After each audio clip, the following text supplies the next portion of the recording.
let's go to London and speak with Marcel Cartier, a human rights activist and a London-based journalist.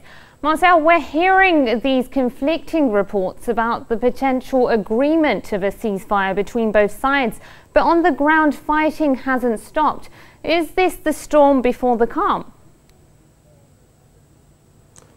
Well, I don't think that the United States or Israel really have any intention of entering into a ceasefire, at least not a fair one. I mean, the Hamas demand to end the siege is a most basic humanitarian demand and is clearly something that the Zionist entity is not intent on actually doing. Israel, of course, was created based on ethnic cleansing. It maintains itself based on this system of colonialism and ethnic cleansing. And I think what we're seeing now is the attempt to impose a final solution to the Palestinian problem, as they would put it, to liquidate the Palestinian resistance. I think it's ridiculous to frame this as a situation of equal violence. I don't think that the violence of the colonizer and the violence of the colonized should ever be compared. And I think that even if you look at United Nations resolutions, colonized people have the right to defend themselves by any means necessary, including through armed struggle. So what we have is the intensification of a genocidal campaign on behalf of the Israelis,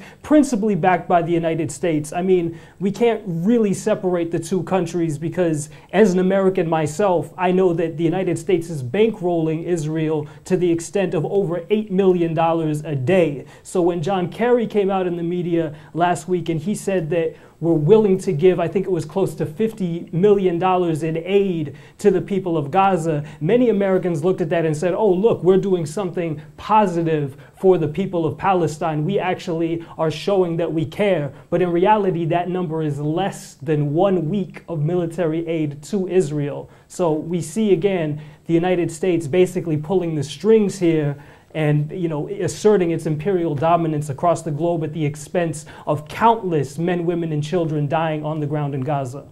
Yes, and well, I think you see in a number of protests that have taken place within Israel itself, you know, as we saw in the United States, the war in Iraq, which is why I think that you haven't seen any major protests, for example, when it comes to U.S. intervention in Libya or potential U.S. intervention in Syria, or the very real U.S. intervention that's happening by proxy in Syria, is that every time that you would have U.S. boots on the ground, you would have a much bigger anti-war movement. People would actually be out in the streets demonstrating because they were scared that their fathers or their sons were going to be sent off to war and die. But when they do it via proxy, for example, when the United States props up entities like the Free Syrian Army, then you don't have any widespread resistance to war. So I think you have the same phenomenon happening within Israel, where the Israeli entity, 1948 occupied Palestine, as I would refer to it as, because you know, they're keenly aware that their sons, daughters may be going off to war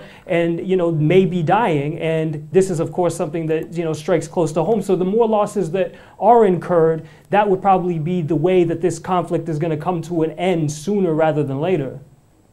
All right, so Marcel Cartier, human rights activist and a London-based journalist, thank you for speaking to Etejah.